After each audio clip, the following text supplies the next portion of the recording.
Hello guys and welcome back to my channel, and today I'm going to show you how you can get NordVPN Chrome extension. So firstly go to a web browser and search NordVPN. Then go to the official site of NordVPN. Then click on NordVPN over here. Then simply go and click on download VPN. Then from down below you can just simply choose the Chrome browser over here. Then download app. Then it will redirect you to the NordVPN extension in Chrome Web Store. Over there you can just simply click on add to Chrome, then add extension, and then within a few seconds the Chrome extension will be added. You can now just simply pin it over here so you have the access all the time. Now just simply click on the NordVPN over here and log in with your details.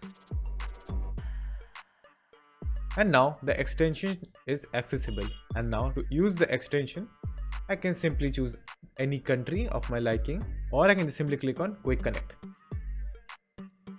So as you can see, it has connected to the nearest server, and now you can use the VPN on your Chrome browser as well. So that's it, and thank you for watching, and do like and subscribe to my channel, and take care.